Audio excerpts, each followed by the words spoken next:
All is fair in love and war, right? Well, over the years, armies have taken that saying a bit too literally. Bruh. Seriously, humans have gone above and beyond to prove that they are by far the scariest living creatures in the universe. These are the most savage war tactics to use the next time you find yourself locked in a Twitter argument with Taylor Swift stans. Number 10, the Mongol Genocide. You just know that when a war strategy literally includes the word genocide, it's not going to be a walk in the park. But hey, that's just how the Mongols rolled. These guys were like the final bosses of ancient history. They took ruthlessness to a whole new level, to the point where even genocide was like an everyday activity for them. Just completed my second genocide for the day. Rookie numbers. I got 3 done before lunch.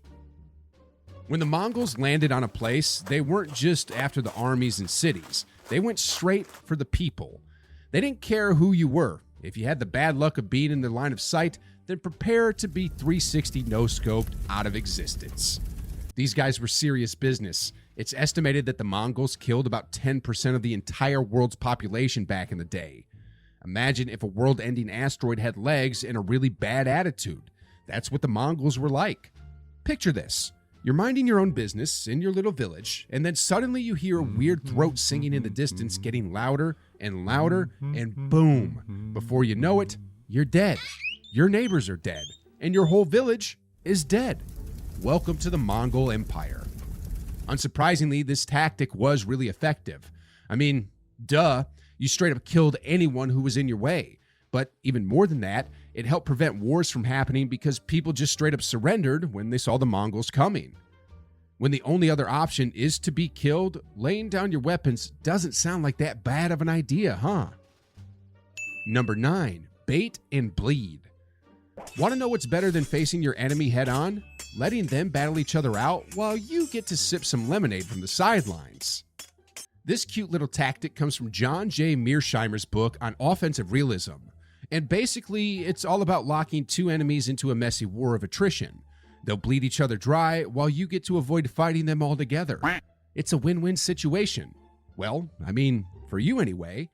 There are a couple of examples of strategy working out across history. Take Russia's Catherine the Great.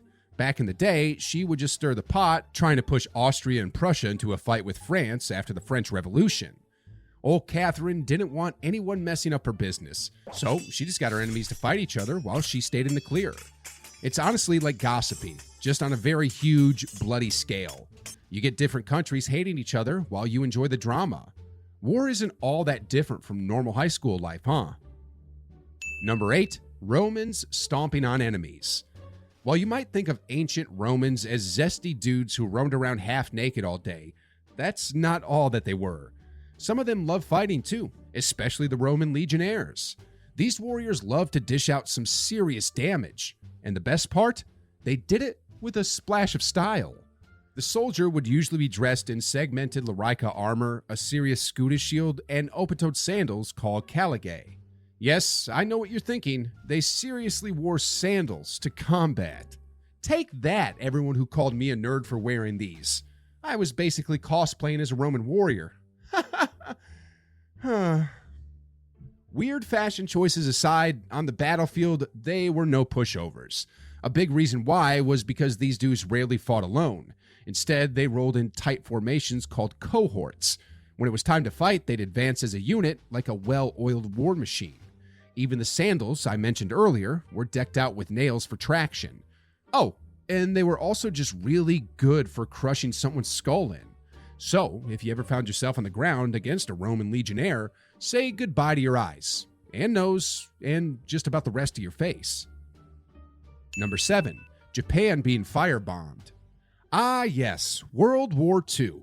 You can't talk about war tactics without talking about the time the whole world decided, hey, what if we just try to kill each other? Wouldn't that be kind of fun and quirky?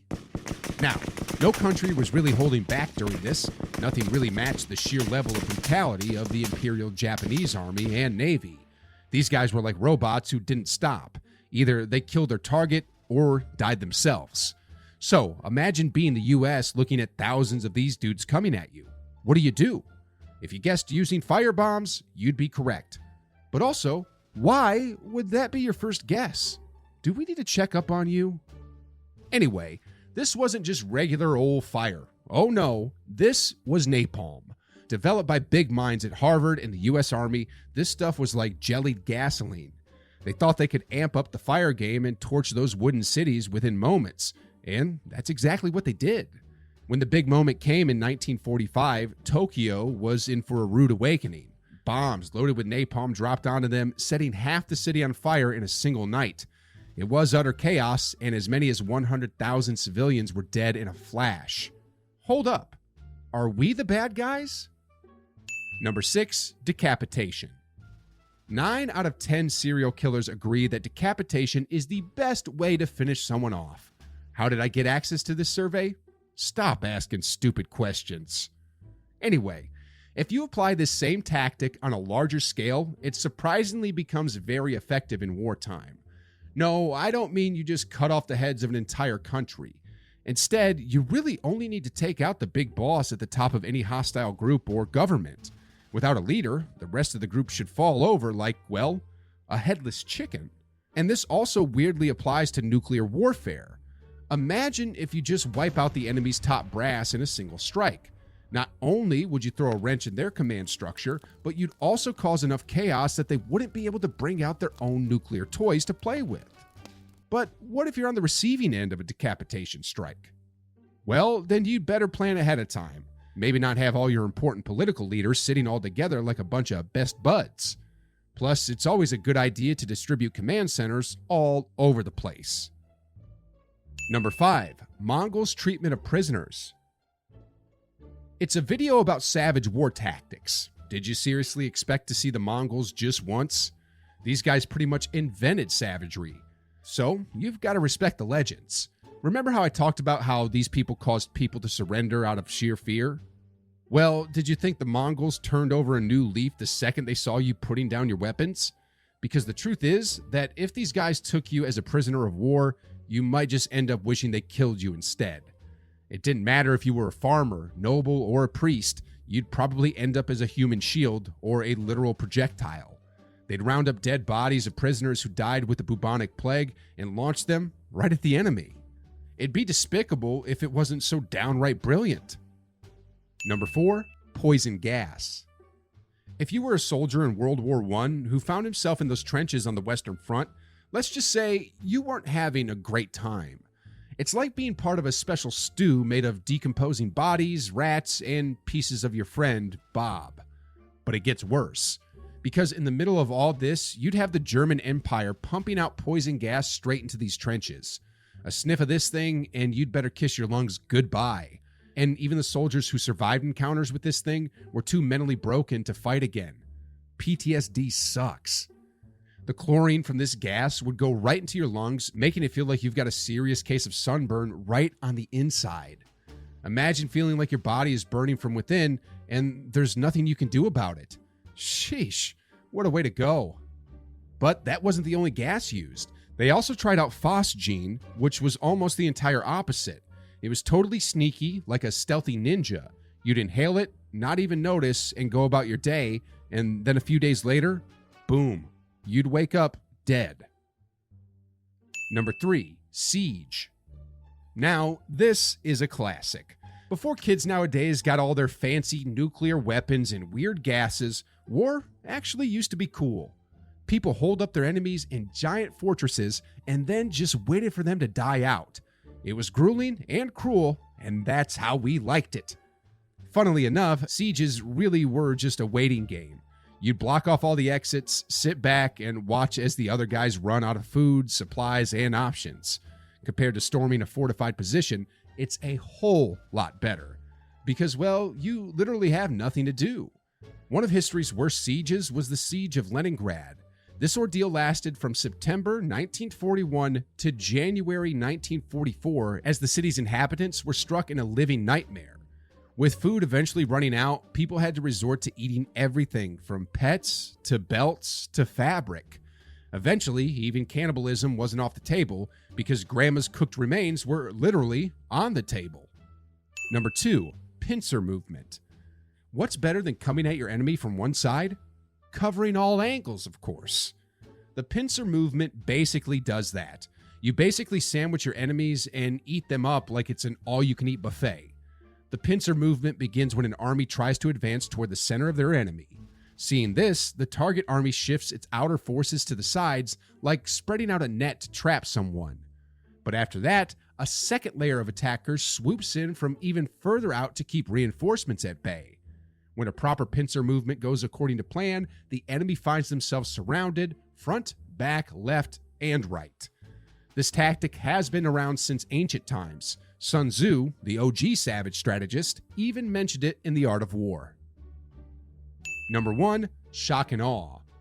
Scaring your enemy into submission is about the most metal thing I can imagine, and it turns out it works in real life too.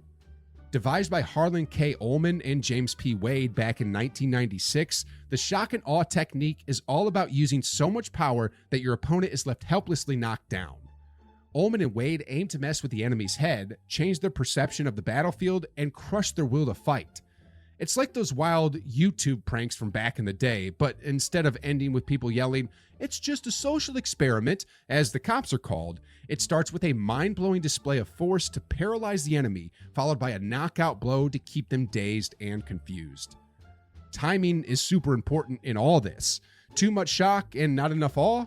You're out of luck. All awe with no shock? Might as well be a magic show. But when you get the balance just right, you can make your opponent call it a day without breaking a sweat.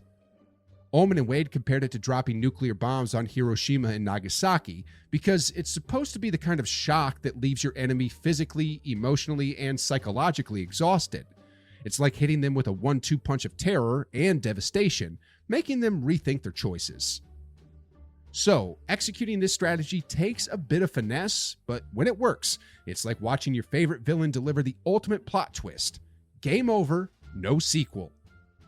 In any case, from the Mongol Genocide to shock and awe, those were some of the most savage war tactics in just about 10 minutes. Got any other tactics you'd like us to know? Let me know in the comments, and as always, like, subscribe, and smash that notification bell.